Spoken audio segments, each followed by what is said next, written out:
ओम श्रीगुरुभ्यो नमः। हरिः ओम्। प्राक्कक्षायां धातोः अर्थः कः इति विचारः कृतः आसीत्। इत्र यत्नम् अनन्तरभाव्यैव पाकत्वादिकमेव धात्वर्थः शक्यताविच्छेदकं भवति इत्येवं अंशः तत्र निरूपितः अस्ति। इदानीम् आख्यातस्य अर्थः कः इति विचारः क्रियते। तत्र आदौ प्रथमतः पार्थसारथिमतं। तत्र च पाकाद्यनुकूलव्यापारसामान्यस्यैव प्रत्ययार्थत्वम्। पाकं भावयति इति निजन्तभूधातुना व्यापारसामान्यवाचकेन विवरणात् इति। अत्र नाम इदानीम् आख्यातस्थले विचारः पाकाद्यनुकूलव्यापारसामान्यस्यैव। पाको नाम कः इत्यंशः निरूपितः। तदनुकूलः यः व्यापारः तादृशव्यापारसामान्यं तादृशव्यापारसामान्यमेव आख्यातस्य अर्थः प्रत्ययार्थो भवति इत्येवम्। अतः पाकाद्यनुकूलव्यापारसामान्यस्य प्रत्ययार्थत्वं स्वीक्रियते। किं तत्र प्रमाणम् इति चेत् पाकं भावयति इति निजन्तभूधातुना व्यापारसामान्यवाचकेन विवरणात्। पचति इत्यस्य पाकं भावयति इति विवरणमस्ति। अत्र पाकमित्यनेन पचधातोः अनन्तरं ति इति प्रत्ययस्य भावयति इत्यनेन च विवरणम्। तत्र भावयति शब्दः कीदृशः इति चेत् निजन्तभूधातुः अस्ति। भूधातोः णिच् क्रियते चेत् भावयति, तिबादीनाम् उत्पत्तौ भावयति इति रूपं भवति इति। भूधातुना इत्यनेन किं द्योत्यते इति चेत् तत्र अनुकूलव्यापारत्वम् इत्येवं द्योत्यते। णिचः अनुकूलव्यापारः इत्यर्थः।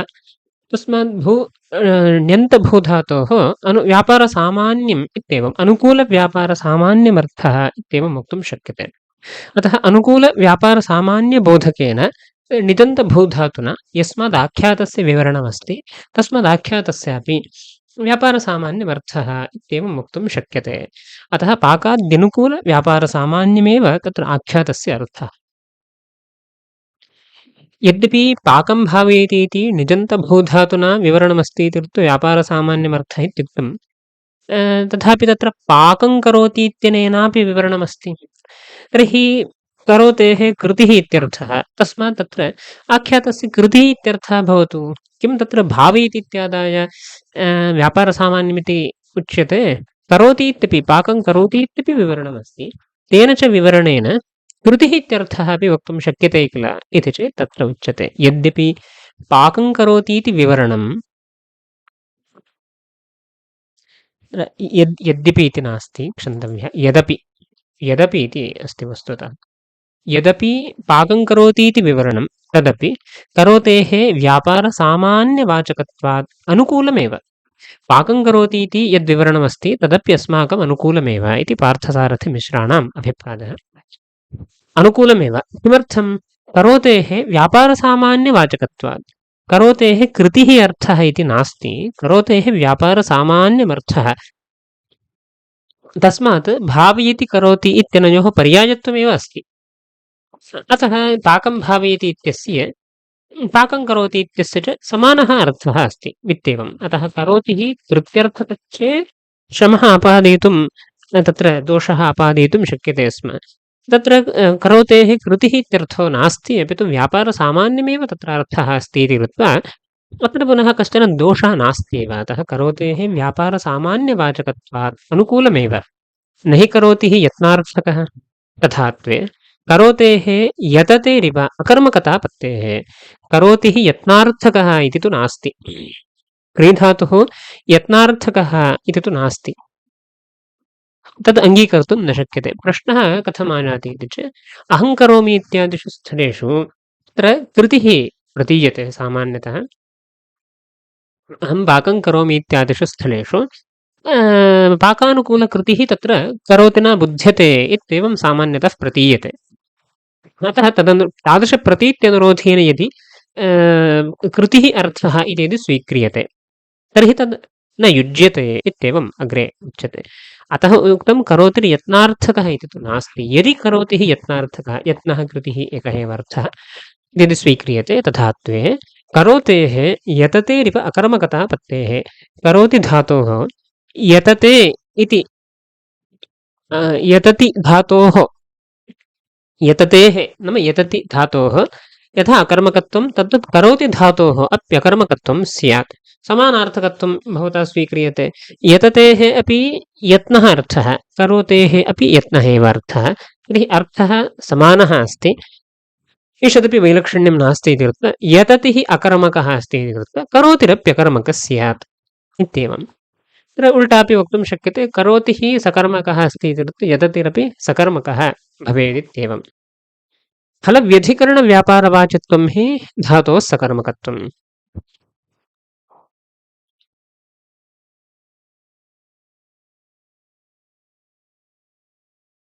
सकर्मकत्वं नाम किम् इत्येवम् उच्यते फलव्यधिकरणे। यतोहि तत्र अकर्मकतापत्तेः इत्युक्तम्।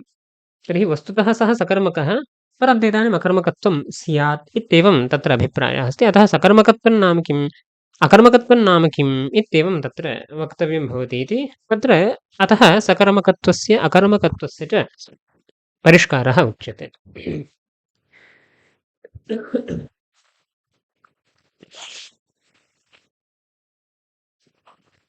फलव्यधिकरणव्यापारवाचित्वं हि धातोः सकर्मकत्वम्। क्रियायाः किञ्चित् फलं भवति, तच्च फलम् अन्यत्र, व्यापारश्च यद्यन्यत्र, तर्हि धातुः सकर्मकः इत्येवं भवति। फलव्यधिकरणं तत्र एतदपेक्षते। व्यापारसामान्यमिति न, व्यापारः फलव्यधिकरणः अपेक्षते। यथा ग्रामं गच्छति इत्यत्र गम धातुः गच्छतिः सकर्मकः अस्ति। तत्र गच्छतेः अर्थः यः व्यापारः, तादृशव्यापारजन्यः यः संयोगाख्यः अस्ति, नाम फलं यद्वर्तते, संयोगरूपं यत् फलमस्ति, स च संयोगः ग्रामे वर्तते, परन्तु ग्रामे तत्र एतन्नास्ति, व्यापारो नास्ति इत्येवम्।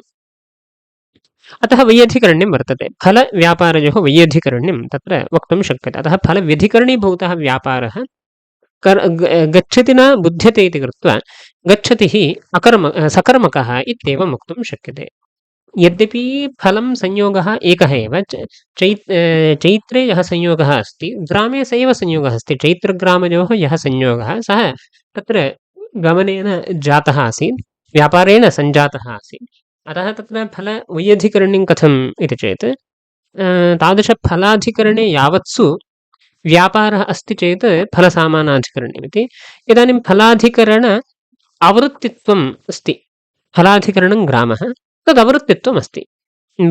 ग्रामे तादृशव्यापारो नास्ति इति कृत्वा एवं रीत्या वैयधिकरण्यं तत्र वक्तुं शक्यते इति। एवं रीत्या सकर्मकत्वं तत्र वक्तव्यं गच्छत्यादिषु समन्वयम्। एवं करोति स्थलेपि घटं करोति इत्यस्मिन् स्थले उत्पत्तिः तत्र फलमस्ति, घटस्य उत्पत्तिः अस्ति। तर्हि उत्पत्तिरूपं फलं घटनिष्ठमस्ति। तत्र यत्नस्तु व्यापारस्तु, यत्नः इति इदानीं न वक्तव्यं, व्यापारस्तु कुलालनिष्ठः वर्तते इति कृत्वा वैयधिकरण्यम्। अत्र स्वरसतः वैयधिकरण्यम्, यतोहि कुलालस्य उत्पत्तिर्नास्त्येव। संयोगरूपो वा अथवा विभागरूपः यदि फलं भवति, व्यासज्यवृत्तिधर्मः यदि एवं किञ्चित् फलं भवति, तर्हि तत्र तदधिकरण यावत्सु विद्यमानत्वम् इत्येवं किञ्चित् वक्तव्यं भवति। इदानीं तु तथा अपेक्षा नास्ति। उत्पत्तिः घटनिष्ठा, अनन्तरं व्यापारस्तु कुलालनिष्ठः वर्तते इति कृत्वा तत्र करोतेः सकर्मकत्वं द्रष्टुं शक्यते। उत्पत्त्यनुकूलव्यापारः करोतेरर्थः इत्येवम् इति सकर्मकत्वं, तस्य समन्वयोऽपि दृष्टः अस्ति। फलसमानाधिकरणव्यापारवाचित्वं च कर्मकत्वं। यस्मिन् स्थले फलमस्ति तस्मिन्नेव स्थले यदि व्यापारः वर्तते तर्हि तत्र अकर्मकत्वम् इत्येवम्। उदाहरणार्थं तत्र किं स्वापः क्रियते इत्येवम् अग्रे अस्ति, स्वपिति इत्येवं यदि स्वीक्रियते तर्हि तत्र कश्चन धातोः व्यापारः अर्थः, तस्य फलमस्ति सुखं। तादृशसुखं यद्देशावच्छेदेन भवति, स्वापोऽपि तत्रैव वर्तते इत्येवम्। तत्र स्वापो नाम तत्र विजातीयमनस्संयोगः इत्याद्युच्यते। अथवा चेष्टा इति यदि स्वीक्रियते चेदपि चेष्टा आत्मन्यस्ति, फलन्तु चेष्टा शरीरे अस्ति, फलन्तु आत्मन्यस्ति, वैयधिकरण्यम् इत्यादि न ग्राह्यम्। तत्र शरीरम् आत्म इत्येतद् उभयथापि सम्बन्धः यत्र आत्मसम्बन्धः आयाति तत्र सम्बन्धद्वयमपि स्वीक्रियते समवायः अनन्तरम् अवच्छेदकत्वम् इत्येवं सम्बन्धद्वयमादयेव विचारः क्रियते। फलं समवायसम्बन्धेन आत्मन्यस्य अवच्छेदकतासम्बन्धेन तत्रापि वर्तते शरीरेपि वर्तते इति कृत्वा तत्र फलवैयधिकरण्यं वक्तुं न शक्यते। अतः तत्र फलसामानाधिकरण्यमेव अस्ति इति कृत्वा फलसामानाधिकरण्यव्यापारवाचकत्वम् अकर्मकत्वम् इत्येवं रूपेण स्वपिति धातोः अकर्मकत्वम् उपपादयितुं शक्यते। एवं यतति धातोः अपि यततेः अपि अकर्मकत्वम् एवमेव तत्र वक्तव्यं भवति इति। तथैव अत्र सकर्मकत्व अकर्मकत्वयोः यल्लक्षणमुक्तं ये लक्षणे उक्ते तयोः समन्वयः प्रदर्श्यते। पचेः फलं हि विक्लिप्तिः ओदनवृत्तिः पचति धातोः फलं विक्लिप्तिः वर्तते सः ओदनवृत्तिरस्ति ओदने विक्लिप्तिरूपं फलमस्ति। व्यापारः चैत्रवृत्तिः इति व्यधिकरणत्वात् सकर्मकः व्यापारः चैत्रे वर्तते ओदने व्यापारो नास्ति एवञ्च चैत्रे विक्लिप्तिरूपं फलं नास्ति इति वैयधिकरण्यमत्र स्पष्टमेव अस्ति। अतः व्यधिकरणत्वात् पचति धातुः सकर्मकः अस्ति ओदनं पचति इति द्वितीया युज्यते। स्वापस्य फलम् इदानीं स्वपिति इत्यत्र अकर्मकधातोः विचारः स्वापस्य फलं सुखं तच्चैत्रे एव इति द्वयोः समानाधिकरणत्वम् इति सः अकर्मकः। स्वपिति धातोः यः अर्थः स्वापः तस्य फलमस्ति सुखं विजातीयं सुखं तच्चैत्रे एव भवति अन्यत्र क्वचिदपि नास्ति इत्येवम्। अतः तद् यत् पूर्वमुक्तम् अवच्छेदकत्वं वा समवाय इत्येवं सम्बन्धेन तत्र स्वीकृत्य विरूपणं कर्तुं शक्यते इति। अतः उभयोः सामानाधिकरण्यं वर्तते इति तत्र अयं धातुः अकर्मकः इत्येवं सिद्ध्यति इत्येवं वस्तुतः स्थितिरस्ति। इदानीं यत् पूर्वं दूषणमुक्तं तथात्वे यदि करोति एतत्योः एकार्थकत्वं स्यात् तर्हि तत्र करोतेः यततेरिव अकर्मकत्वमप्यापद्येत इति यत् पूर्वमुक्तं तत् प्रसङ्गात् सकर्मकत्व अकर्मकत्वमिति मध्ये उक्तं लक्षणसमन्वयश्च प्रदर्शितः। इदानीं पूर्वं यदुक्तं तत्र तद्दूषणमिदानीं पुनः स्पष्टीक्रियते। यतोहि तद्दूषणं कदा स्पष्टीकर्तुं शक्यते सकर्मकत्व अकर्मकत्वयोः लक्षणे यदि स्पष्टे चेत् तस्य दूषणस्य स्पष्टता भवति इत्येतद् अर्थं पूर्वं मध्ये तन्निरूपितम्। इदानीं पुनः दूषणे पूर्वोक्तदूषणे एव विचारः क्रियते। तद्यदि करोति यतत्योः एकार्थकत्वं तदा एकस्यैव अर्थस्य फलव्यधिकरणत्वं फलसमानाधिकरणत्वं च विरुद्धं।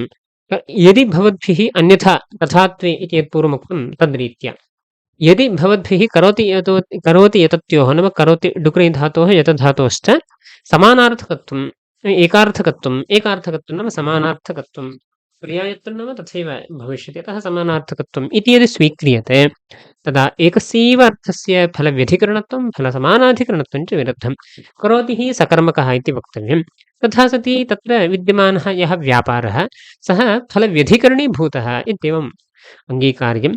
यततिः अकर्मकः अस्ति तत्र यः व्यापारः तत्र फलसमानाधिकरणत्वमस्ति चेत् अकर्मकत्वं सिद्ध्यति अकर्मकत्वं तु दृश्यते अतः फलसमानाधिकरणत्वम् अवश्यम् अङ्गीकार्यम् इत्येवम्।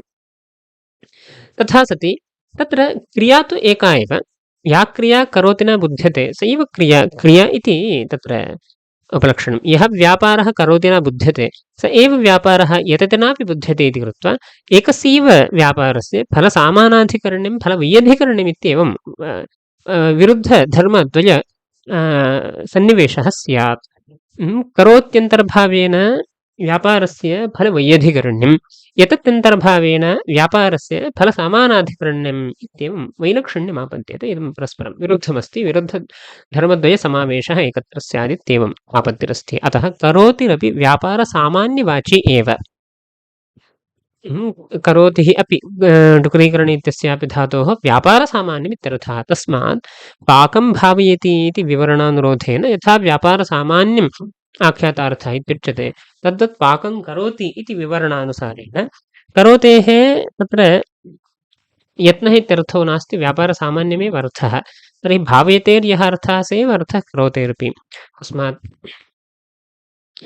पाकं करोति इत्यत्र कृतेः बोधात् व्यापारसामान्यस्यैव बोधात् इदं दूषणम् अस्माकं न भवति। अतः व्यापारसामान्यमेव आख्यातस्य अर्थः इति वक्तुं शक्यते। अत एव रथो गच्छति इत्यत्र रथः गमनं करोति इति विवरणमपि सङ्गच्छते। अत एव यस्मात् कृतिः न आख्यातार्थः अपि तु व्यापारसामान्यमेव आख्यातार्थः इति स्वीकृतं। तस्मात् रथः गच्छति इत्यस्मिन् स्थले लक्षणायाः अपेक्षा नास्ति। किमर्थं रथो गच्छति इत्यस्य विवरणवाक्यम् एवं भवति, रथः गमनं करोति इत्येवं विवरणमप्यस्ति। तादृशविवरणानुरोधेन तत्र व्यापारसामान्य अर्थकत्वं सङ्गच्छते इति, तत्र लक्षणा नास्ति इति इदानीम् तस्य अपेक्षा नास्ति। यस्मात् यत्नः तत्र नार्थः, तस्मात् एतादृशविवरणं रथः गमनं करोति इति विवरणं सङ्गच्छते। यदि तत्र किं करोति यत्नार्थकः स्यात्, तर्हि रथो गच्छति इत्यस्मिन् स्थले कृतिः नैव भासते। कृतेः अपेक्षा एव तत्र नास्ति। नाम स्थितिः कीदृशी अस्ति इति चेत् तत्र कश्चन रथः वर्तते, चैत्रेण सः रथः स्पृष्टः, सः ईषत् निम्नप्रदेशः अस्ति इति कृत्वा स्पृष्टत्वादेव सः रथः इदानीं चालनम् आरब्धवान्। रथः अधः गच्छति, निम्नप्रदेशः अस्ति इति कृत्वा उपरि प्रदेशे रथः स्थापितः, केनचित् सः स्पृष्टः, रथः स्पृष्टः, सः इदानीं निम्नदेशे व्याजाति।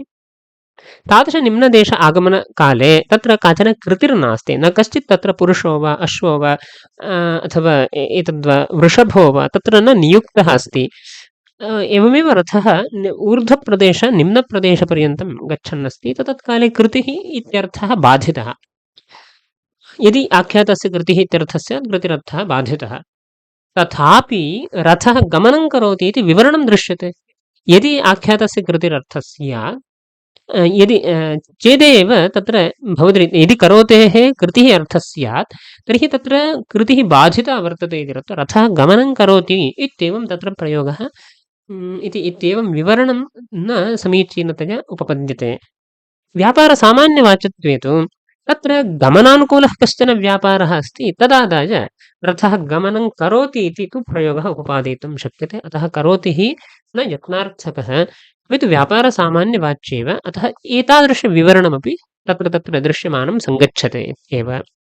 अतः करोति भावयतिभ्यां विवरणात् आख्यातस्यापि फलोद्देश्यकं प्रकृतधात्वर्थ अतिरिक्तं व्यापारसामान्यं वाच्यम्। अतः करोति भावयतिभ्यां विवरणात्, करोतिनापि विवरणमस्ति पाकं करोति इति, भावयतिनापि विवरणमस्ति पाकं भावयति इत्येवम् आभ्यां तयोः पुनः समानार्थकत्वम् अस्ति। करोति भावयत्योः समानार्थकत्वम् अस्ति। अतः इति विवरणमस्ति इति कृत्वा आख्यातस्य अपि व्यापारसामान्यमर्थः इत्येवं निश्चीयते। तत्र कीदृश इति चेत् तत्र उक्तं फलोद्देश्यकं प्रकृतधात्वर्थ अतिरिक्तं व्यापारसामान्यं वाच्यं। कीदृशं व्यापारसामान्यम् इति चेत् फलोद्देश्यकं तदपेक्षते। फलोद्देश्यकं प्रकृतधात्वर्थ अतिरिक्तं व्यापारसामान्यम्। उदाहरणार्थम् अत्र करोति इति घटं करोति अथवा घटं भावयति इत्यादिषु स्थलेषु तत्र प्रकृतधात्वर्थ अपेक्षया अतिरिक्तं व्यापारसामान्यं वर्तते। प्रकृतधात्वर्थः घटं ओदनं पचति इति भवतु, ओदनं पचति इति भवतु, तत्र प्रकृतधात्वर्थः पाकः, तदपेक्षया व्यापारसामान्यम् इति तत्र तादृश चैत्रे विद्यमानः व्यापारस्तत्र ग्राह्यः इत्येवम्। अन्ये केचन कृतिः ज्ञानम् इत्येवं सर्वं तत्र स्वीकर्तुं शक्यन्ते, इत्येवं सर्वे व्यापारस्तत्र गृहीतुं शक्याः। अतः प्रकृतधात्वर्थात् इत्येवं किञ्च तत् फलोद्देश्यकम् अपेक्षते। प्रकृतधात्वर्थातिरिक्तं यत् फलोद्देश्यकं व्यापारसामान्यं तत्। इदानीं प्रकृतधात्वर्थ अतिरिक्तः व्यापारः इति इत्येतावन्मात्रम् प्रकृते लक्षणसमन्वयतः ओदनं पचति इत्यत्र तस्य व्यापारस्य फलं किञ्चिदस्ति, कृतेः किञ्चित् कृतिः इत्युपलक्षणं फलं किञ्चित् वर्तते इति कृत्वा तदपि एवं स्वीकर्तुं शक्यते। इदानीं फलोद्देश्यकत्वम् इति यदि न दत्तं तर्हि प्रकृतधात्वर्थ अतिरिक्तः कश्चन व्यापारः इत्येवं यदि उच्यते तर्हि प्रकृतधात्वर्थः तत्र पाकादिरूपधात्वर्थः तद्भिन्नः कश्चन व्यापारः, तदनुकूलत्वमिति तु नोक्तम्। अतः तद्भिन्नः कश्चन व्यापारः इत्युक्तं चेत् यत्किञ्चित् लौकिकः अपि तत्र कश्चन व्यापारः ग्रहीतुं शक्यते। यत्र इदानीं जलताडनादिकं तस्य फलोद्देशकत्वं नास्ति इति कृत्वा सः अपि आख्यातार्थस्य, अतः फलोद्देशकत्वमिति देयम् इत्येवम्। यदि तु तादृशधात्वर्थ अनुकूल इत्यदि प्रकृतधात्वर्थातिरिक्तं यद् धात्वर्थानुकूल इत्यदि उच्यते तर्हि तादृशव्यापारः धात्वर्थानुकूलत्वं नाम इदानीं अन्ये अपि तत्र पूर्वम् अपि तत्र ज्ञानादिकं बहुकिञ्चित् तत्र भवत्येव प्रकृतधात्वर्थ अतिरिक्तः व्यापारः इत्यनेन आत्मनि तत्र क्रमेण ज्ञानादिकं ज्ञानं प्रथमतः फलज्ञानम् उपायज्ञानम् इत्येवं तत्र भवति तद् सोऽपि व्यापारपदेन स्वीकर्तुं शक्यते अतः फलज्ञानस्य अपि व्यापारपदेन ग्रहणं स्यात् फलज्ञानमपि तत्र बुध्येत अतः फलोद्देशकत्वमपि देयं तादृश नापेक्षते यत् प्रकृतधात्वर्थातिरिक्तं यत् प्रकृतधात्वर्थ अनुकूलम् फलज्ञानादिकं तदत्र व्यापारसामान्यमित्यनेन न विवक्षितम् तस्य फलोद्देश्यकत्वं नास्ति इत्येवम् तादृशव्यापारस्य फलोद्देशेन सह व्यापारः इत्येवं तत्र न भवति इति कृत्वा इति तत्र फलम् इत्यनेन किं ग्राह्यम् इति चेत् तच्च फलं क्वचित् धात्वर्थः क्वचिच्च स्वर्गादि इत्यन्यते तत् कदाचित् धात्वर्थः एव भवति यथा दध्नाजुहोति इत्यस्मिन् स्थले धात्वर्थं त्यक्त्वा अन्यः कश्चन फलत्वेन तत्र निर्देष्टुं न शक्यते यजेत स्वर्गकामः इत्यादिषु स्थलेषु यागः धात्वर्थः तत्र फलं न भवति स्वर्गादिकं तत्र फलं भवति इत्यन्यदेत तत्र अस्माकम् इदं नास्ति यः कश्चन फलविशेषः तत्र भवितुमर्हति धात्वर्थो वा स्यात् धात्वर्थं त्यक्त्वा अन्य वा कश्चन स्यात् परन्तु फलोद्देशकत्वं तु व्यापारसामान्यस्य अपेक्षते एव इत्येवं व्यापारसामान्यस्य च विशेषाकाङ्क्षारूप इति कर्तव्यताकाङ्क्षायां प्रयाजादिवाक्यैः विशेषसमर्पणम् इति पार्थसारथिः इदानीं व्यापारसामान्यस्य विशेषाकाङ्क्षा अस्ति व्यापारसामान्यमाख्यातेन बुध्यते व्यापारसामान्यस्य विशेषाकाङ्क्षा भवति कः मम विशेषः इत्येवं रीत्या तादृशविशेषाकाङ्क्षा एव इति कर्तव्यताकाङ्क्षा इत्युच्यते मम विशेषः कः इत्याकाङ्क्षा एव विशेषाकाङ्क्षा पार्थसारथिमिश्रमतानुरोधेन तादृशी विशेषाकाङ्क्षा यदा भवति नाम तादृशी इति कर्तव्यताकाङ्क्षा विशेषाकाङ्क्षैव इति कर्तव्यताकाङ्क्षा इति कर्तव्यताकाङ्क्षा यदा भवति प्रकरणे पठितानां प्रयाजादीनां यागानां तत्र विशेष अवगम्यते नाम यागाः एव विशेषाः इति निर्णयः भवति यतोहि प्रयोगे तानि वाक्यानि समिधो यजति तनूनपातं यजति इत्यादीनि वाक्यानि पठितानि वर्तन्ते इति कृत्वा तादृशवाक्यैरेव विशेषस्य समर्पणं क्रियते इत्येवम् इत्येवं रीत्या पार्थसारथिमिश्राणां तत्र अभिप्रायः अस्ति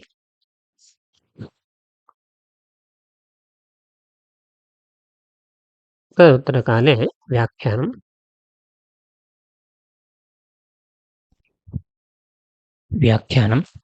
धात्वर्थनिरूपणावसरे पाकात् पृथग् विव्रियमाण यत्नादेः भासमानस्य भानकारणजिज्ञासायां पारिशेष्यात् आख्यातवाच्यत्वमेव इत्युपसंहृतम् पूर्वं पाकात् पृथग् विव्रियमाणत्वमस्ति यत्नस्य ततः तस्य भानमप्यस्ति आदर्श भासमानत्वमप्यस्ति तर्हि भानं प्रति किं कारणम् इति जिज्ञासायां पारिशेष्यात् आख्यातवाच्यत्वमेव इत्येवम् उक्तम् इत्युपसंहारः कृतः तत्र धात्वर्थव्यापारात् पार्थक्येन अन्यः अर्थः भासते स च न यत्नरूपः किन्तु धात्वर्थव्यापार अनुकूल व्यापारसामान्यरूपः एव इति विप्रतिपन्नानां पार्थसारथिमिश्राणाम् आशयं निराकर्तुम् अनुवदति अत्र चेति तत्र एतावान् अस्तु अंशः तैः अपि स्वीक्रियते धात्वर्थव्यापारात् पार्थक्येन अन्यः अर्थः भासते इति तु स्वीक्रियते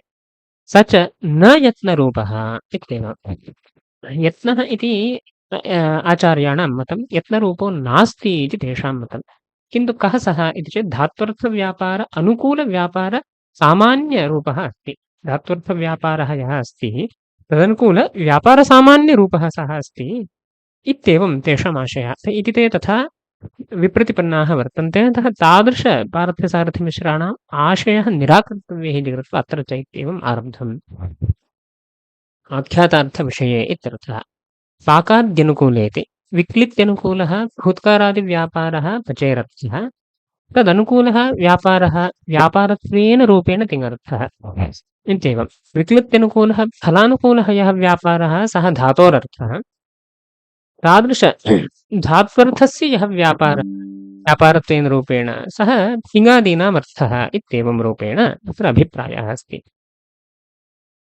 तत्र सामान्यस्यैव प्रत्ययार्थत्वम् इत्येव शब्दः अस्ति। एव शब्देन यत्नत्वेन रूपेण यत्नस्य व्यावृत्तिः। यत्नत्वेन यत्नः बुध्यते इति तु न इत्येवम् अभिप्रायः। किमर्थं? तत्र हेतुमः पाकं भावयति इति विवरणात्। निजन्तभूधातुना व्यापारसामान्यवाचकेन विवरणादित्यस्ति। पचति इति पदं पाकं भावयति इत्यनेन विव्रियते। पचति पाकं भावयति इत्येवं। तत्र धात्वर्थविवरणं पाकम् इति, आख्यातार्थविवरणं भावयति इत्येवम् अत्र भेदः अस्ति। अतः भावयति इत्यस्य यः अर्थः स एव आख्यातस्य अर्थः इत्येवम् अनायत्य अवश्यम् अङ्गीकार्यं भवति इति। तर्हि भावयतेरर्थः कः इति चेत् तत्र उच्यते निजन्तभूधातुना। भूधातोः भवनम् अर्थः भवन्तं प्रेरयति इत्यर्थे ततः णिच् ततः प्रेरयति नाम अनुकूलव्यापारः इति लभ्यते। तेन व्यापारसामान्यवाचकेन निजन्तभूधातुना इत्येवं तत्र उक्तम्। अतः भावयतेः व्यापारसामान्यमर्थः अनुकूलव्यापारसामान्यमर्थः। तर्हि तेन विव्रियमाणस्य आख्यातस्यापि व्यापारसामान्यमर्थः इति वक्तव्यं भवति इति विवरणात्। तथा च भवतेः व्यापारसामान्यार्थतया भवतेर्न भावयतेः इति युज्यते। भवतेः इत्यपेक्षया भावयतेः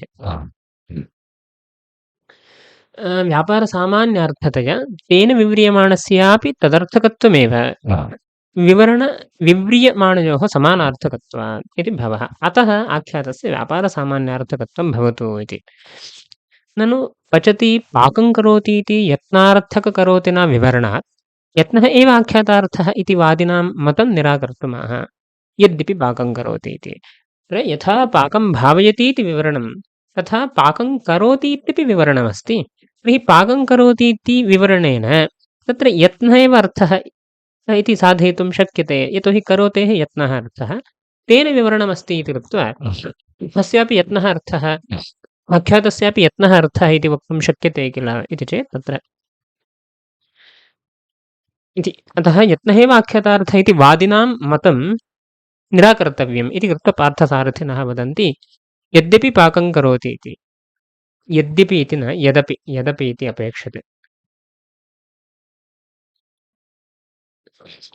यदपि पाकं करोति इति विवरणमिति यत्नार्थकेन करोति न विवरणम् इत्येवं। करोति न विवरणमस्ति, करोतेः यत्नार्थकत्वमर्थः यत्नः अर्थः इत्येवं। तदपि यदपि पाकं करोति विवरणं तदपि करोति न विवरणमपि तदपि नाम करोति न यद्विवरणं तदपि अस्य अनुकूलमेव इत्यत्र अन्वयः।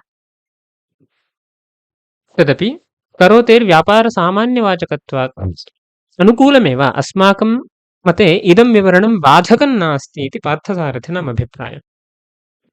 करोतेः भावयतेश्च अर्थस्तुल्यः अतः बाधकं किञ्चित् नास्ति, इदं विवरणं बाधकं न भवति मम मते इत्येवम्। व्यापारसामान्यवाचकत्वादिति। तथा च महाभाष्यकारः ऋग्भस्तयः क्रियासामान्यवचनाः इति।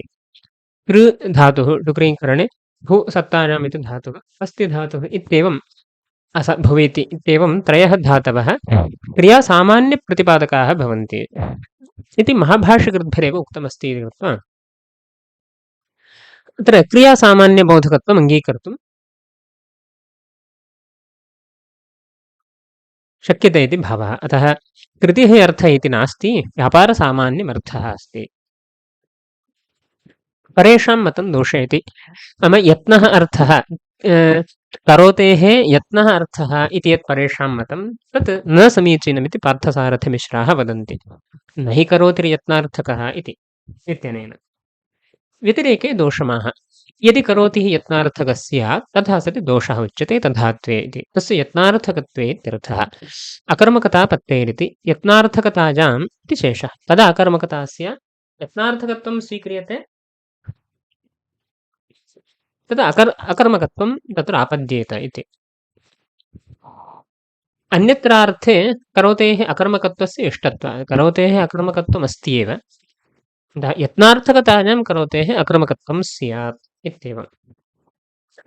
कथं करोतेः अकर्मकत्वम् इति चेत् तत्र उच्यते अत एव अकर्मकाच्च इत्यनेन अकर्मकात् क्रियः विपूर्वकात् छात्राः विकुर्वते इत्यादौ आत्मनेपदविधानं सङ्गच्छते। विकुर्वते इत्यत्र अर्थान्तरे करोतेः अपि आत्मने अकर्मकत्वम् अस्ति एव। अकर्मकाच्च इत्यनेन सूत्रेण विधीयते, अकर्मकत्वं विधीयते। अकर्मकात् क्रियः विपूर्वकात् छात्राः विकुर्वते अन्यथा अनुष्ठानं कुर्वन्ति इत्येवम् इत्यादौ आत्मनेपदविधानं तत्र दृश्यते एव। अतः यत्नार्थकत्वे अकर्मकत्वं स्यात्, अकर्मकत्वं स्यादिति न, अकर्मकत्वम् अस्ति एव। अतः यत्नार्थकतायाम् अकर्मकत्वं स्यादित्येवम्। अकर्मकतापत्तेः इत्यस्य फलव्यधिकरणव्यापारवाचित्वरूप सकर्मकत्व अनापत्तेः इत्यर्थः। नाम अकर्मकत्वम् आपद्यते इत्यस्य सकर्मकत्वं न स्यादित्यर्थः। फलव्यधिकरणव्यापारवाचित्वं यत् सकर्मकत्वं तादृशसकर्मकत्वं न स्यात्। किमर्थमेवं वक्तव्यं? सकर्मकत्वं न स्यादिति परतया किमर्थं नेयम्? अन्यथा यत्नमात्रार्थककरोतेः स्वार्थफलसमानाधिकरणव्यापारवाचित्वरूप अकर्मकत्व अप्रसक्त्या यथा श्रुते असङ्गतेः इति सकर्मकत्वम् आपद्यते इति तत्र फलमात्रार्थक यत्नमात्रार्थककरोतेः स्वार्थफलसमानाधिकरणव्यापारवाचित्वं रूपं यदकर्मकत्वम्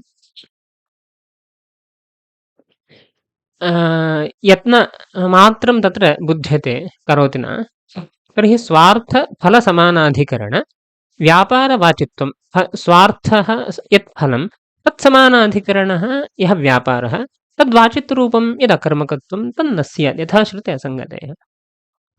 अत्र इदं सर्वं स्वार्थत्वं दत्तं चेत् दोषः,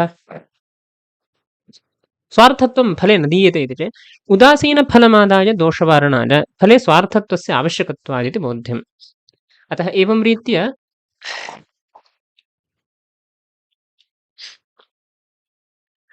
अकर्मकत्वप्रसक्तिर्हि अप्रसक्तिरेव अस्ति। अतः अकर्मकत्वं स्यादिति न, सकर्मकत्वं न स्यादिति अभिप्रायः अस्ति।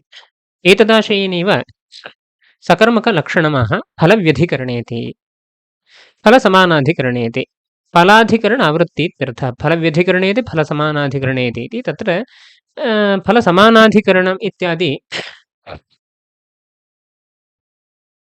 फलसमानाधिकरणव्यापारः इत्येवम् अपेक्षते। तेन फलाधिकरण आवृत्ति इत्यर्थः।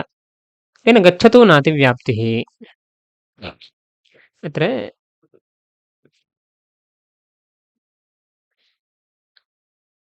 तत्र गच्छति स्थले संयोगः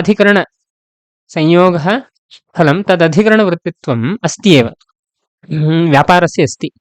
तर्हि फलसमानाधिकरणमित्येतावन्मात्रमुच्यते चेत् तत्रापि फलाधिकरणवृत्तित्वम् अस्ति एव। संयोग अधिकरण पुरुषवृत्तित्वं व्यापारस्य अस्त्येव इति कृत्वा गच्छतु अतिव्याप्तिः स्यात्। अतः एवं वक्तव्यं फलसमानाधिकरणे इति फलाधिकरण यावद्वृत्तित्वम् इत्येवं वक्तव्यम्। अत्र फलाधिकरण आवृत्ति इत्यस्ति, अत्र किञ्चित् शोधनं स्यादिति चिन्तयामि, अथवा अर्थः मया सम्यक् न ज्ञायते, अत्र किम् अभिप्रेतम् इति न ज्ञायते। अयं विषयश्चिन्तनीयः। अस्तु, सकर्मकलक्षणं लक्ष्ये योजयति पचेरिति पचधातोः इत्यर्थः।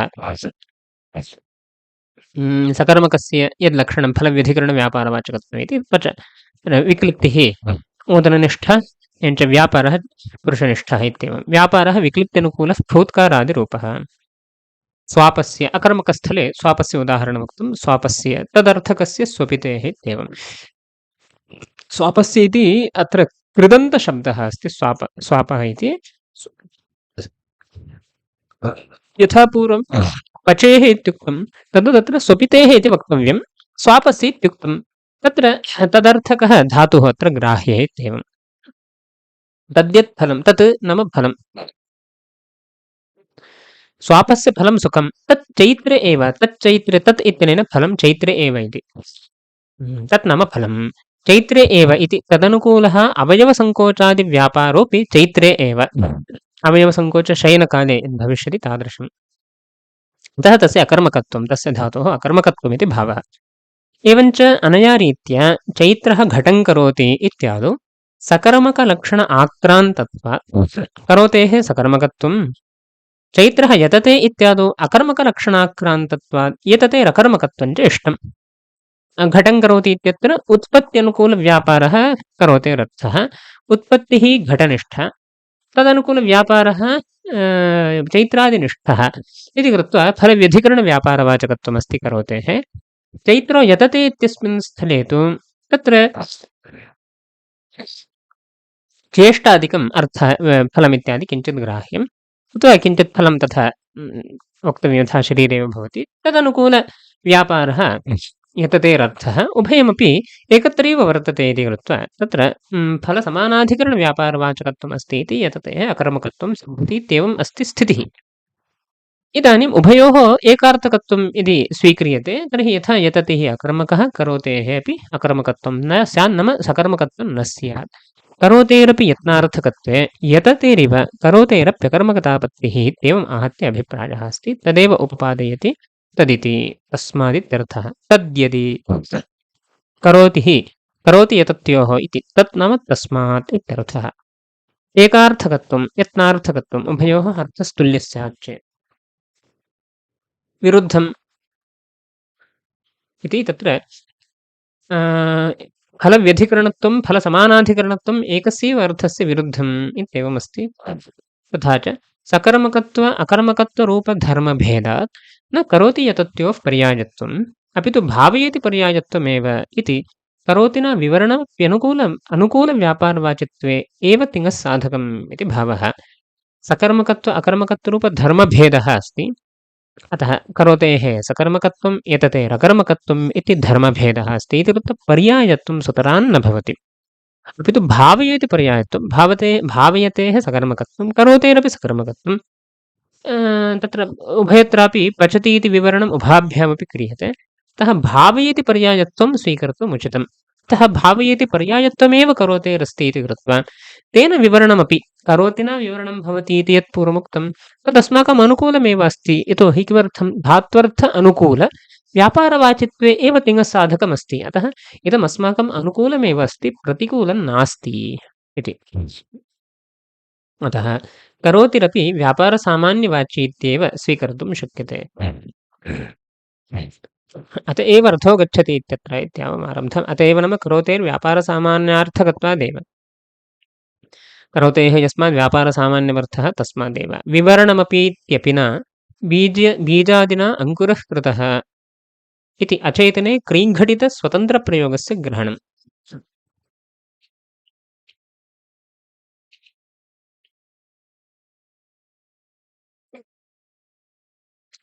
अतः बीजादिना अङ्कुरः कृतः इति अचेतने क्रीङ्घटितस्वतन्त्रप्रयोगस्य अस्ति इति कृत्वा एवं तत्र विवरणमपि सङ्गच्छते तत्र यथा अचेतने रथो गच्छति तत्र रथगमनं करोति इति तद्वत् अचेतने बीजे क्रीधातुप्रयोगः अपि शब्देन अयं प्रयोगोऽपि धर्तुं शक्यते बीजादिना अङ्कुरः कृतः इत्यचेतने यः प्रयोगः सोऽपि धर्तुं शक्यते इत्येवं सङ्गच्छते इति अन्यथा रथादौ अचेतने यत्नस्य बाधः तदसङ्गतिस्पष्टैव यत्नस्तु चेतनधर्मः रथात्मके अचेतने पदार्थे यत्नः न भवति इति कृत्वा असङ्गतमेव इदं स्यादिति अस्मन्मते तु संयोगानुकूलस्य चलनस्य तत्र सत्त्वात् तत्सङ्गतिः इति भावः अस्मन्मते नाम पार्थसारथिमिश्रमते संयोगानुकूलः कश्चन तत्र वर्तते एव व्यापारः वर्तते अतः संयोगानुकूलस्य चलनस्य तत्र सत्त्वात् सङ्गतिः इत्येवम् वस्तुतः संयोगानुकूलस्य चलनस्य इत्याद्यपेक्षया तत्र धात्वर्थः एव गमनमस्ति गमनानुकूलः कश्चन तत्र व्यापारः अस्ति इतोपि पृष्ठे गन्तव्यं गमनानुकूलवेगादिकं वा किञ्चिदस्ति इत्येवमुक्त्वा समर्थनीयं भवति इति अतः संयोगानुकूलस्य चलनस्य इत्याद्युक्त्वा प्रयोजनं नास्ति इति भाति अस्तु तत्सङ्गतिः इति भावः पार्थसारथिमतमुपसंहरति अत इति पूर्वोक्तकार्यकारणकलापादित्यर्थः अतः करोति भावयतिभ्याम् इति अतः नाम यस्मात् पूर्वं एवं तत्र निरूपितं कारणकलापः यस्मादेवं तत्र निरूपितः तस्मात्। विक्लित्यादिफलं तदनुकूलः फूत्कारादिशारीरो व्यापारः तदनुकूलः यत्नादिः आत्मनिष्ठव्यापारश्च सर्वोऽपि धातुवाच्यः एव। फलानुकूलव्यापारत्वाविशेषादिति यद्वैयाकरणानां मतं तद्दूषयति प्रकृतधात्वर्थातिरिक्तमित्येवं। विक्लित्तिफलं फलं तदनुकूलः तादृशफलानुकूलः यः वः शारीरः व्यापारः शारीरव्यापारानुकूलः यः आत्मव्यापारः कृत्यादिरूपः सर्वोऽपि धातुना बुध्यते इति यद्वैयाकरणानां मतं तन्न समीचीनमिति द्योतयितुं प्रकृतधात्वर्थातिरिक्तत्वम् इत्येवं तत्र निवेशितम्। प्रकृतधात्वर्थः विक्लिप्त्यनुकूलफुत्कारादिशारीरव्यापारमात्रम् तदतिरिक्तम् इत्येवम्। सर्वोऽपि व्यापारः धातुवाच्यः एव इति वैयाकरणमतं सर्वेऽपि मीमांसकाः वयं द्विष्मः। यः कश्चन मीमांसकः भवतु मिश्राः भाट्टाः प्राभाकराः पूज्यपादाः सर्वेषामिदं नेष्यते। अतः धातुवाच्यव्यापारः सर्वोऽपि व्यापारः धातुवाच्यः इति नास्ति कश्चन व्यापारः आख्यातायिनापि बुध्यते इत्येवम्। धात्वर्थव्यतिरेकेण भावनायाः आख्यातवाच्यत्वे सिद्धे सा व्यापारसामान्यरूपा आख्यातादवगम्यते उत यत्नरूपा इति तु स्वकुटुम्बकलहः इति निगूढाशयः अस्ति। इदं किमर्थं प्रकृतधात्वर्थातिरिक्तम् इत्यादि अनेन किं द्योत्यते यत् पूज्यपादानां मतं पार्थसारथिमिश्राणां यद्मतं प्रभाकराणां सर्वं अत्र सर्वोऽपि व्यापारः धातुना बुध्यते इति नास्ति। तत्र सर्वेषां मीमांसकानां तत्र सम्मतिर्नास्ति। कस्यापि मीमांसकस्य तत्र सम्मतिर्नास्ति। यतोहि भावार्थाधिकरणादिषु धात्वर्थस्य करणत्वेन अन्वयः उच्यते तस्मात् भावना आख्यातवाच्य अतिरिक्ता ग्राह्य एव अस्ति। धात्वर्थव्यतिरेकेण भावनायाः आख्यातवाच्यत्वे सिद्धे इदम् अवश्यम् अङ्गीकार्यम्। सा व्यापारसामान्यरूप आख्यातेन बुध्यते वा अथवा विशेषरूपा वा यत्नरूपा वा इत्यत्र मीमांसकानां पुनः कोलाहलः अस्ति। सः स्वकुटुम्बकलहः मीमांसकानाम् आन्तरिकः कलहः यद् धातुना यत्नः बुध्यते इति तु केनापि मीमांसकेन न स्वीक्रियते इति निगूढाशयः अस्ति। सा भावना व्यापारसामान्यरूपा एव इति पार्थसारथिमिश्राः आशेरते यत्नरूपा एव इति प्रकृतग्रन्थकृतः अभिप्रयन्ति इत्येतावन् विवेकः अस्ति। व्यापारसामान्यमाख्यातेन बुध्यते इति पार्थसारथिमिश्रमतम्। यत्नरूपः आख्यातेन भावना बुध्यते यत्नरूपिणी भावना बुध्यते इति एतेषां ग्रन्थकाराणां मतम्। तत्र च आख्यातस्य व्यापारसामान्यार्थक करोति न भावयति न च विव्रियमाणत्वात् तस्यापि तदर्थकत्वमेव। पार्थसारथिमिश्रानुरोधेन वक्तव्यं चेत् व्यापारसामान्यार्थक करोति न भावयति न च विवरणं क्रियते इति कृत्वा तदर्थकत्वमेव व्यापारसामान्यमेव आख्यातस्य अर्थः इति वक्तुं शक्यते। अथ एव करोतेः सकर्मकत्वात् क्रियते घटश्चैत्रेण इत्यादौ कर्मलकारः क्रियते घटस्वयमेव इत्यादौ कर्मकर्तरि कर्मवद्भावश्च सिद्धः इति पार्थसारथि मतानुयायिनः मन्यन्ते। इदानीं भावयति पर्यायत्वमेव करोतेरस्ति यतति पर्यायत्वम् इति नास्ति। अतः सकर्मकत्वं यत् पूर्वम् अकर्मकत्वं स्यात् सकर्मकत्वं न स्यादिति दूषणमुक्तं तद्दूषणं मम मते नास्ति इत्येवं प्रतिपाद्यते। मम मते नाम पार्थसारथिमिश्रमते अयं दोषो नास्ति। करोतेः सकर्मकत्वात् सकर्मकत्वं व्यवस्थापितं क्रियते घटश्चैत्रेण इत्यादौ कर्मलकारः क्रियते घटः प्रथमा अस्ति घटे क्रियते इति कर्मलकारः सोऽपि युज्यते सकर्मकाणामेव कर्मणि लकारः भवति। क्रियते घटस्वयमेव इत्यादौ कर्मकर्तरि कर्मवद्भावः कर्म किञ्चिदस्ति धातोः सकर्मकत्वे सत्येव कर्मवद्भावः भवति कर्मकर्तरि तदपि यः लोके व्यवहारः दृश्यते सः उपपादितः भवति। अतः मन्मते अनुपपत्तिर्नास्ति यत्नार्थकत्वपक्षे एव अनुपपत्तिः इत्येवं पार्थसारथिमतानुयायिनः मन्यन्ते। तच्च फलं फलोद्देश्यकं प्रकृतधात्वर्थ अतिरिक्तं व्यापारसामान्यमित्युक्तं। तत्र फलोद्देश्यकम् इत्यत्र फलं प्रविष्टं फलं किं स्यात् यत्र फलोद्देशेन इत्यत्र निविष्टं यत् फलं तत् क्वचित् तण्डुलं पचति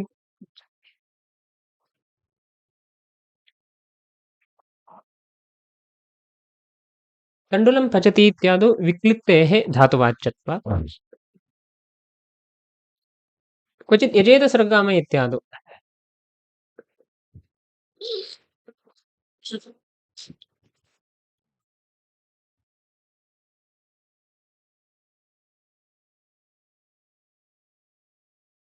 तत्र तण्डुलं पचति इत्यस्मिन् स्थले फलं विक्लिप्तिः तद्धातुनैव बुध्यते क्वचित् धातुना न बुध्यते अन्येन केनचित् बुध्यते यजेतस्वर्गकामः इत्यादिषु स्थलेषु धात्वर्थातिरिक्तः कश्चन भवितुम् अर्हति इत्येव स्वर्गादि इति तत्र स्वर्गकामपदं लक्षणया स्वर्गपदं स्वर्गपरं पुरुषपरं न इत्येवं तत्रत्या प्रथमा कर्मत्वार्थिका धात्वर्थः परिशेषात् करणं तथा च स्वर्गयागेन भावयेदिति तदर्थः इति भव अतः तदान्तरेणापि फलस्य लाभः सम्भाव्यते अंशः अत्र दृष्टः अस्ति इत्येवं रीत्या पार्थसारथि मिश्राणाम् आशयः अत्र दृष्टः अस्ति आख्यातस्य अर्थः कः इत्यस्मिन् अंशे तेषाम् अभिप्रायः दृष्टः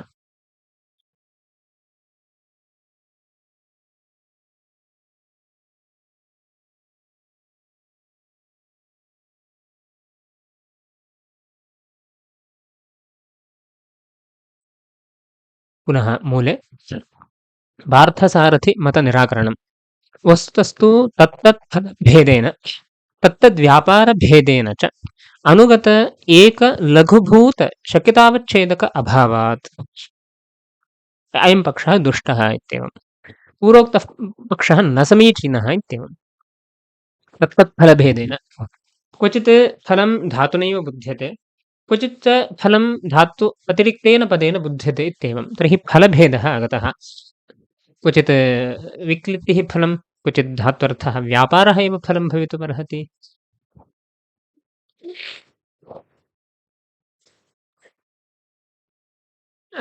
अनन्तरं क्वचित् स्वर्गादिः स्वर्गकामपदेन बुध्यमानः स्वर्गादिः फलं भवितुमर्हति इत्येवम् अतः तत्तद्फलभेदेन तत्तद्व्यापारभेदेन च व्यापारोऽपि भिद्यते पचति इत्यत्र यः व्यापारः प्रविष्टः अनन्तरं गच्छति इत्यत्र अन्यः एव अस्ति यजेत इत्यत्र व्यापारः अन्यः एव अस्ति इत्येवम् अतः अनुगत एकलघुभूतशक्यतावच्छेदकं किञ्चित् वक्तुं न शक्यते तत्र भिद्यते इति कृत्वा कदाचित् अन्यत् पाकानुकूलत्वं कदाचित् गमनानुकूलत्वम् इत्येवं तत्र व्यापारेषु एकः कश्चन धर्मः नास्ति इत्येवम् अभिप्रायः अस्ति तत्र चेष्टानुकूलत्वम् इत्युच्यते चेदपि जानाति इत्यादिषु पुनः श्रमः अस्ति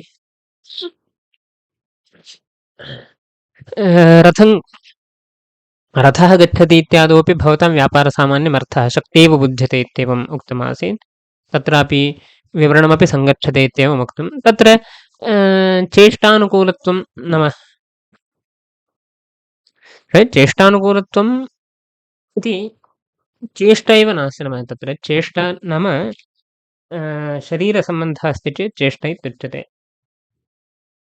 तत्र स्पन्दः अस्ति चेष्टा नास्ति अतः चेष्टानुकूलत्वम् अपि न घटते सर्वसाधारण्येन क्रियानुकूलत्वम् इत्युच्यते चेत् जानाति इत्यादिषु श्रमः ज्ञानस्य क्रियात्वं नास्ति अतः अनुगतः एकः धर्मः तत्र वक्तुं न शक्यते इति कृत्वा लघुभूतशक्यतावच्छेदकं भवन्मते निरूपयितुं न शक्यते किञ्चिदेवं गुरुभूतम् अनुगतं कथञ्चिदेवं सम्पाद्य ये धात्वर्थाः तदनुकूलत्वं तत्तदनुकूलान्यतमत्वम् इत्येवं किञ्चित् वक्तव्यं तथा सति बहु गुरुभूतं भवति अतः लघुभूतः एकः शक्यतावच्छेदकधर्मः न लभ्यते इति एकम् तत्र सामान्यतः एवमुक्तं पूर्वं भावयतिना विवरणमस्ति अतः भावयति विवरण अन्यथानुपपत्त्या अस्माभिः अनुकूलव्यापारः इत्येवमर्थः स्वीक्रियते अतः विवरणानुसारेण अनुकूलव्यापारत्वेन व्यापारत्वम् इत्यर्थः स्वीक्रियते व्यापारत्वेन व्यापारः नाम धात्वर्थातिरिक्त व्यापारत्वेन व्यापारः इत्येवम् अर्थः कश्चन स्वीक्रियते इदं यद्यपि लघुभूतं नास्ति अङ्गीक्रियते गुरुभूतमेव इदं यत् शक्यतावच्छेदकमुक्तं तत् गुरुभूतमेव तथापि विवरणलभ्यत्वात् विवरणानुसारित्वात् शक्यतावच्छेदकस्य विवरणानुरोधेन अस्मिन् अर्थे शक्तिः स्वीकृता अस्ति इति कृत्वा तत्र अनुपपत्तिर्नास्ति इत्यदि उच्यते। द्वितीयः अंशः तत्र निरूप्यते पचति पाके यतते पाकं करोति इत्यादि विवरणाच्च आख्यातस्य यत्नत्वमेव शक्यतावच्छेदकम्। लघुभूतशक्यतावच्छेदकं नास्ति इत्युक्तं सत्यम्। अनुगतं नास्ति इति चेत् अनुगमः कथञ्चित्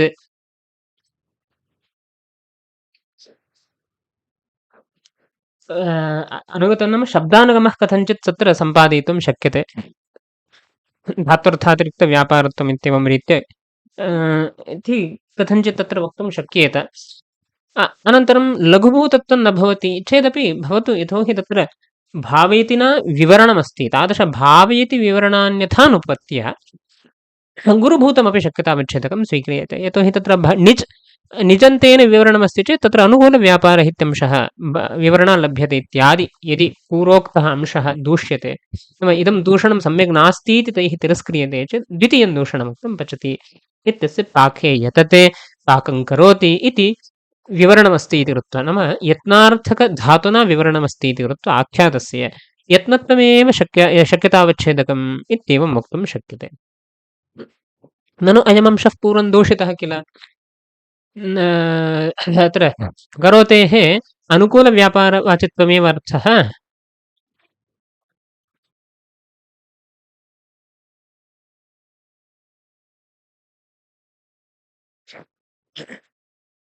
इदं यत्नः नार्थः इत्येवम् उक्तं किल इति शङ्का। न च करोतिस्तदनुकूलव्यापारवाची, करोतिः तदनुकूलव्यापारवाची इति तु न च इत्येवमन्वयः। किमर्थं वातरोगादिना स्पन्दमाने चैत्रे स्पन्दानुकूलविजातीयवायुसंयोगरूपव्यापारवत्यपि नाहं स्पन्दं करोमि अपि तु वातरोगेण मच्छरीरं स्पन्दते इति प्रतीत्य करोतेः यत्नार्थकत्वप्रतीतेः। करोतिः अनुकूलव्यापारसामान्यवाची न, अपि तु यत्नार्थकः एव करोति धातुः इत्येवं। कथं भवता साध्यते इति चेत् तत्र युक्तिरुच्यते। वातरोगादिना स्पन्दमाने चैत्रे, चैत्रस्य कश्चन वातरोगः अस्ति, तदनुसारेण तस्य हस्तः स्पन्दते इत्येवम्, अथवा सः वा स्पन्दते। अतः वातरोगादिना स्पन्दः जायमानः अस्ति चैत्रे। तत्र कश्चिदागत्य पृच्छति किमर्थं भवान् एवं करोति इति चेत् अहं न करोमि, अहं स्पन्दं न करोमि, अपि तु वातरोगेण मच्छरीरं स्पन्दते इति सः उत्तरं वदति। तर्हि अहं न करोमि इत्यस्य कः अर्थः? मयि स्पन्दानुकूलव्यापारः नास्ति इत्यर्थः इति वा? तत्र अस्ति एव। वातरोगस्थले कश्चन तत्र तादृशस्पन्दसम्पादकः व्यापारः कश्चन शरीरे वर्तते एव। तर्हि तादृशशरीरवृत्तिव्यापारमादाय स्पन्दानुकूलव्यापारमादाय रोगमादाय शब्दप्रयोगः कर्तुं शक्यते एव। यदि व्यापारसामान्यवाची करोति स्यात् तर्हि तादृशस्पन्दानुकूलरोगादिव्यापारः तत्र वर्तते इति कृत्वा अहं स्पन्दं न करोमि इति प्रयोगः नोपपद्यते। अतः अत्र न करोमि इति पदप्रयोगः कृतिमादाय एव वर्तते इत्यवश्यम् अङ्गीकार्यम्। मम तत्र स्पन्दानुकूलकृतिर्नास्ति इत्यर्थः। अतः कृतिं मनसि निधाय करोतेः प्रयोगः वर्तते इति कृत्वा कृतिवाचित्वं, व्यापारसामान्यवाचित्वं तत्र नास्ति, कृतिवाचित्वमेव वर्तते इत्येवम्। अनन्तरं पुनः तत्रैव स्पन्दानुकूलविजातीयवायुसंयोगरूपवत्यपि, तत्र वातरोगादिना स्पन्दः जायमानः अस्ति, तावन्मात्रं न, केवलं स्पन्दः जायमानः इत्यपि न, स्पन्दानुकूलव्यापारोऽप्यस्ति। स्पन्दानुकूलः यः विजातीयवायुसंयोगरूपव्यापारः सोऽप्यस्ति, नाम धात्वर्थोऽप्यस्ति, धात्वर्थानुकूलव्यापारोऽप्यस्ति चेदपि उच्यते अहं स्पन्दं न करोमि इत्येवं।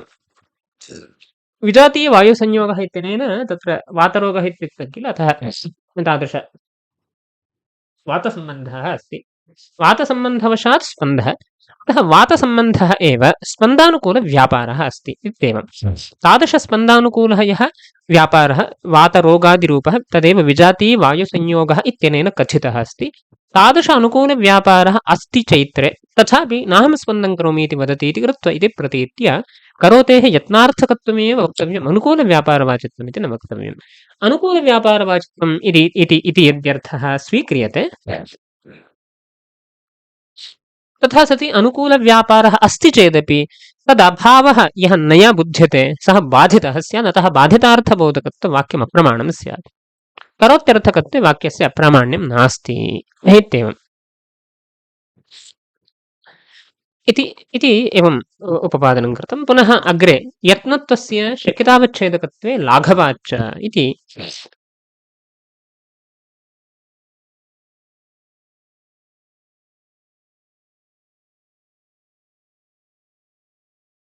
अपरः दोषः, अपरं दूषणमुक्तं। किमर्थम् अपरं दूषणमुक्तम् इति चेत् तत्र नाहं स्पन्दं करोमि इत्यत्र लाक्षणिकः प्रयोगः भवति। यतोहि रथः गमनं करोति, बीजेन अङ्कुरः कृतः इत्यादि व्यवहाराः पूर्वं प्रदर्शिताः। अचेतनेपि करोति शब्दप्रयोगः दृश्यते इति अन्यत्रापि दृष्टं। यत्नः नास्ति चेदपि करोति शब्दप्रयोगः अस्ति, अर्थव्यभिचारः, यत्नरूप अर्थव्यभिचारः अस्ति करोति शब्दस्य। इदानीम् अत्रापि व्यभिचारः अस्ति। अनुकूलव्यापारः वर्तते चेदपि न करोमि इति शब्दप्रयोगः अस्ति, अत्रापि अर्थव्यभिचारः अस्ति। अर्थव्यभिचारो न बाधः तादृशः अस्ति। अनुकूलव्यापारः अस्ति चेदपि अनुकूलव्यापारो नास्ति इत्येवं रूपेण न करोमि इति शब्दप्रयोगः अस्ति। उभयथापि दोषः अस्ति। रथः गमनं करोति इत्यत्र पूज्यपादानां मते श्रमः, नाहं स्पन्दं करोमि इत्यत्र तेषां मते श्रमः अस्ति। अतः उभयथापि तर्हि क्वचित् प्रयोगः लाक्षणिकः इत्यवश्यमनायत्य अङ्गीकार्यम्। रथः गमनं करोति इत्यपि प्रयोगः लोके अस्ति, नाहं स्पन्दं करोमि इत्यपि प्रयोगः लोके अस्ति। रथः गमनं करोति इति प्रयोगः पार्थसारथिमिश्रमत साधकः, पूज्यपादमते बाधकः। नाहं स्पन्दं करोमि इति प्रयोगः पूज्यपादमते साधकः, पार्थसारथिमिश्र मते बाधकः प्रयोगः अस्ति। अतः मूल्यमस्ति। तर्हि एकस्य कस्यचित् प्रयोगस्य किं स्वीकार्यम्, अनायत्य लाक्षणिकत्वं स्वीकार्यम्।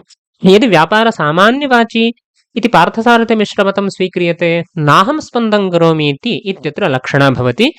अत्र करोतेः व्यापारसामान्यमर्थः न, अपि तु व्यापारविशेषः अर्थः इत्येवम्। यदि तु पूज्यपादानं मतं स्वीक्रियते, रथः गमनं करोति इत्यत्र लक्षणा भवति। तर्हि क्वाचित् कः अन्यथा प्रयोगः लक्षणे उपपादनीयः, अत्र उभयोः समो दोषः अस्ति।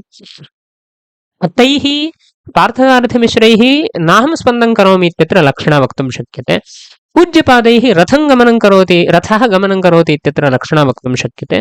तर्हि स्वमतानुरोधेन क्वाचित् कः प्रयोगः यः स्वमतविरुद्धरूपेण भवति तत्र लक्षणमादाय उपपादनं कर्तुं शक्यते। तर्हि कतरः तत्र युज्यते इत्येवं लक्षणमादायापि अयं प्रयोगः उपपादयितुं शक्यते किल। तर्हि कतरः तत्र युज्यते इति जिज्ञासायां शक्यतावच्छेदक अनाक्रान्ते लक्षणाद्यपेक्षया शक्यतावच्छेदक आक्रान्ते लक्षणा एव वरम् इत्येवं। नाम अन्यत्रापि आग्नेयं चतुर्धा करोति पुरोडाशं चतुर्धा करोति इत्यस्मिन् स्थले तथा उच्यते। आग्नेयशब्दस्य तावत् लक्षणा वा अन्य सङ्कोचो वा पुरोडाशशब्दस्य सङ्कोचो वा इत्येवं जिज्ञासायाम् अयं नियमः एकः उक्तः अस्ति। शक्यतावच्छेदक आक्रान्ते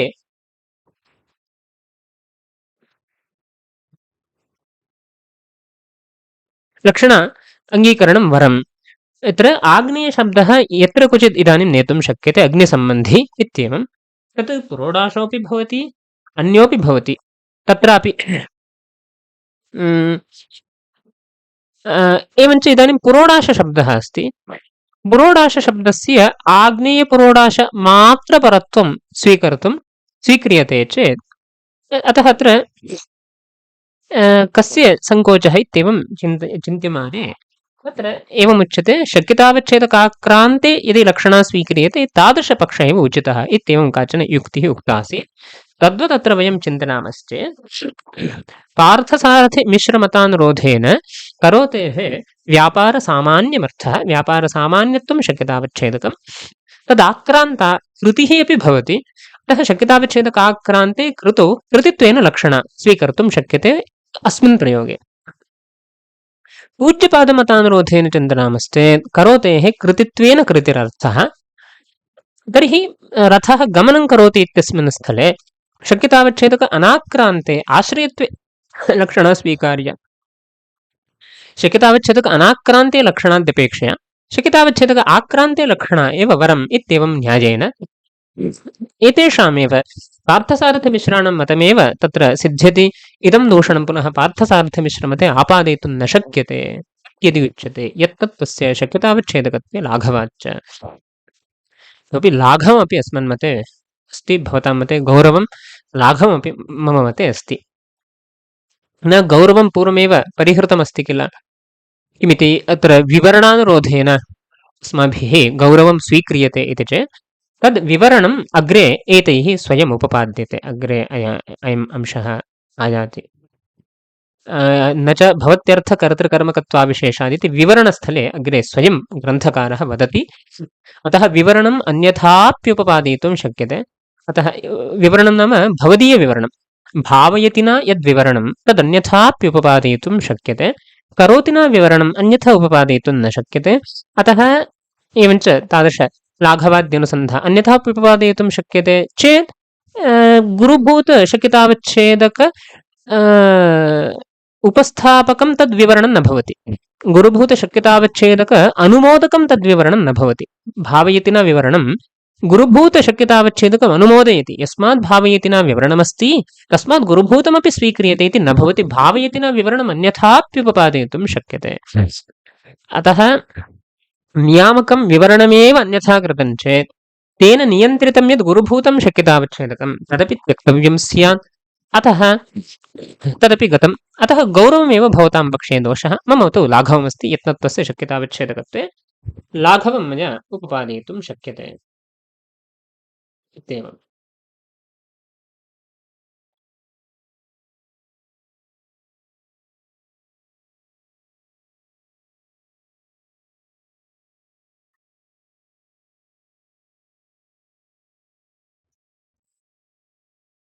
एवञ्च रथः गमनं करोति इत्यादौ श्रमः अस्ति किल आचार्याणां मते चेत् तत्र लक्षणा स्वीक्रियते इत्यादौ अनुकूलव्यापारे क्रियः लक्षणा। गमन अनुकूल कश्चन व्यापारः अस्ति, तादृशव्यापारे लक्षणा स्वीक्रियते इत्येवं। यदुक्तं शक्यतावच्छेदकाक्रान्ते लक्षणा चेत् वरमिति मीमांसकानां सिद्धान्तः इति यत् तत् प्रत्यक्षतः दृश्यमानं यत् शब्दद्वयं पुरोडाशं चतुर्धा करोति आग्नेयं चतुर्धा करोति इति प्रत्यक्षतः दृश्यमानं शब्दद्वयं तत्र अन्यतरशब्दस्य सङ्कोचः अवश्यम् अपेक्षते इति स्थितिः। तत्काले क्व लक्षणा इति जिज्ञासायां तद् आनीतं। शक्यतावच्छेदकाक्रान्ते लक्षणा चेद् वरं शक्तित्यागः न कृतः भवति, इतोपि सङ्कोचः कृतः भवति। शक्यतावच्छेदक अनाक्रान्ते यदि किञ्चित् लक्षणादिकं स्वीक्रियते चेत् तत्र गौरवं भवति इत्येवं। तद्वत् तत्र निरूपयितुं न शक्यते, यतोहि तत्र परमते शक्यतावच्छेदकाक्रान्तः बुध्यते, अस्मन् मते तु शक्यतावच्छेदक अनाक्रान्तः बुध्यते इति कृत्वा प्रत्यक्षतः दृश्यमाने शब्दद्वये क्वचित् सङ्कोचः अवश्यम् अङ्गीकार्यश्चेत् क्व इत्येवं रूपेण तत्र विचारः आसीत्। अतः तदनुरोधेन अत्र न भवति। युक्त्यन्तरेण लाघवाद् यत्नत्वस्य शक्यतावच्छेदकत्वम् अङ्गीकृतं।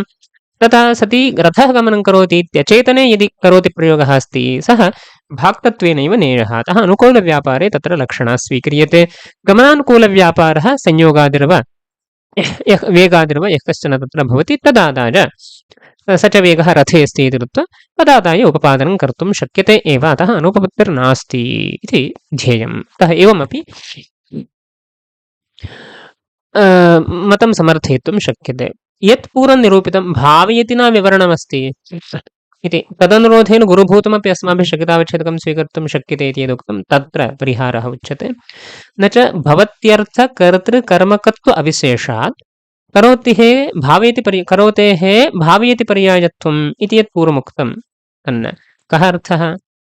भवत्यर्थकर्तृकर्मकत्वाविशेषात् भवतेः नाम भूधातोः यः कर्ता नाम भूधातोः यः अर्थः भवत्यर्थः भवत्यर्थो नाम भूधातोरर्थः तस्य यः कर्ता नाम भूधातु अन्ततया कश्चन प्रयोगः ग्राह्यः घटः भवति इत्येवं तर्हि भवत्यर्थस्य भवनस्य कर्ता अस्ति घटः घटः भवति इत्यत्र भवनस्य भूधातोः अर्थस्य भवनस्य कर्ता अस्ति घटः स एव घटः कर्म यस्य भवत्यर्थस्य कर्ता भवत्यर्थकर्ता भवत्यर्थकर्ता कर्म यस्य भवत्यर्थः कर्ता एव कर्म यस्य भवति सः भवत्यर्थकर्तृकर्मकः भवत्यर्थकर्ता घटः कर्म कस्य भवति भावयतेर्भवति घटः भवति घटं भावयति भवत्यर्थस्य कर्ता घटः स एव घटः भावयति अर्थं प्रति कर्म अस्ति घटं भावयति एवम् अतः भवत्यर्थकर्तृकर्मकत्वं भावयतेरस्ति तद्वत् भवत्यर्थस्य कर्ता घटः स एव घटः करोतेर्कर्म अस्ति करोतेः करोत्यर्थस्य कर्म अस्ति घटं करोति तर्हि भवत्यर्थकर्तृकर्मकत्वं यथा भावयतेरस्ति तद्वत् भवत्यर्थकर्तृकर्मकत्वम् अस्याप्यस्ति करोतेरप्यस्ति इति कृत्वा करोतेः भावयति पर्यायत्वम् अविशेषात् तादृश भवत्यर्थकर्तृकर्मकत्वम् उभयोः धात्वोः वर्तते करोतेः भावयतेश्च वर्तते इति कृत्वा उभयोः पर्यायत्वमेव अस्ति इति यत् पूर्वं निरूपितं तन्न तादृशपर्याप्तानुरोधेन भावयति न विवरणात् गुरुभूतमपि शक्यताविच्छेदकं स्वीक्रियते इति तन्न पर्यायत्वा भावेपि भावयति शक्यतावच्छेदक व्याप्य यत्नत्वशक्यतावच्छेदकत्वेनापि भवत्यर्थकर्तृकर्मकत्वोपपत्तेः इत्येवं पर्यायत्वं मास्तु पर्यायत्वाभावेपि इदम् उपपादयितुं शक्यते भवत्यर्थकर्तृकर्मकत्वाविशेषः उपपादयितुं शक्यते कथं भावयतेः अर्थः अनुकूलव्यापारः इति भावयति शक्यतावच्छेदकम् अनुकूलव्यापारत्वम् इदम् अवश्यं तथैव अङ्गीकार्यं किमर्थमिति चेत् तत्र निज् अस्ति मध्ये अतः अनुकूलव्यापारत्वम् इत्येव भावयति शक्यतावच्छेदकं ग्राह्यं तद्व्याप्यमस्ति यत्नत्वं तच्छक्यतावच्छेदकत्वं करोतेः अस्ति नाम भावयति शक्यतावच्छेदक अनुकूलव्यापारत्वस्य व्याप्यं यदि यत्नत्वं तादृशयत्नत्वशक्यतावच्छेदकं करोतेर्वर्तते इति कृत्वा भावयति शक्यतावच्छेदकव्याप्य यत्नत्वशक्यतावच्छेदकत्वं करोतेः अस्ति नाम एकत्र व्याप्यरूपेण उच्यते परत्र व्यापकरूपेण उच्यते घटः घटं भावयति इत्यत्र व्यापकरूपेण उच्यते घटं करोति इत्यत्र व्याप्यरूपेण उच्यते यथा अयं मनुष्यः अयं ब्राह्मणः इत्येवं तावतापि मनुष्यब्राह्मणयोः समानार्थकत्वं पर्यायत्वम् इति तु वक्तुं न शक्यते यथा भावयति शक्यतावच्छेदकम् इत्यत्र मनुष्यपदशक्यतावच्छेदकं यद् मनुष्यत्वं तद्व्याप्यं ब्राह्मणत्वं तदेव शक्यतावच्छेदकं ब्राह्मणशब्दस्य इत्येवं रूपेण वसिष्ठः ब्राह्मणः वसिष्ठः मनुष्यः इत्येवम् उच्यते चेत् मनुष्यब्राह्मणशब्दयोः व्याप्यव्यापकरूपार्थबोधकत्वम् अस्ति तेन वसिष्ठः ब्राह्मणः वसिष्ठः मनुष्यः इत्युभयप्रयोगद्वयमपि घटते तत्र अस्माकम् अनुपपत्तिर्नास्ति परन्तु तत्र व्याप्यव्यापकभावरूपः अस्ति घटः भावयति घटं भावयति इत्यत्र व्यापकरूपेण घटं करोति इत्यत्र व्याप्यरूपेण अतः करोत्यर्थ नाम भवत्यर्थकर्तृकर्मकत्वं यदस्ति तत् उपपादयितुं शक्यते व्याप्यव्यापकभावः अस्ति इति कृत्वा उपपादयितुं शक्यते सुतराम् उपपादयितुं शक्यते एव अतः तदादाय उभयोः पर्यायत्वम् इति न अनुसन्धेयम् इति अतः भावयति प्रयोगानुसारेण गुरुभूतमपि स्वीक्रियते यथा वसिष्ठः मनुष्यः इति व्यापकरूपेण निर्देशः अस्ति इति कृत्वा वसिष्ठे ब्राह्मण्यं न स्वीक्रियते एव इति नास्ति मनुष्यत्वरूपेण कथनमस्ति तस्मात् तत्र ब्राह्मणत्वं मास्तु इत्याद्युच्यते एव तथा तु न भवति तद्वत् अत्रापि भावयति न विवरणमस्ति अस्तु नाम सः व्यापकरूपेण वदति व्याप्यरूपेण अयं करोति हि वदति तर्हि यद् व्याप्यरूपम् अस्ति लघुभूतव्याप्यरूपेणैव उपपत्तिः यदि सम्भवति व्यापकरूपेण निरूपणम् अन्यथा सिद्धि प्रयोजकं भवति इत्येवम् अन्यत्र क्लिप्तिरस्ति नाम घटस्य कपालः कारणं कपालः कपालत्वेन कारणमिति वक्तुं शक्यते पुनः कपालः द्रव्यत्वेन कारणमित्यादि कथनं यथा असङ्गतं तद्वदत्रापि इति अतः अन्यथापि भावयति विवरणम् उपपादयितुं शक्यते अतः व्याप्यरूपेण यद्विवरणं करोति न विवरणमेव व्याप्यरूपेण विवरणमस्ति व्याप्यरूपेण विवरणमेव शक्यतावत् शक्तिग्रहसम्पादकं भवति इति कृत्वा करोते तत् तादृशविवरणानुरोधेन आख्यातस्य यत्नवाचकत्वमेव युक्तम् इत्येवम् अभिप्रायः अत्र द्योतितः अस्ति इति तदुत्तरकाले व्याख्यानं तदग्रिमकक्षायां पश्यामः नमस्कारः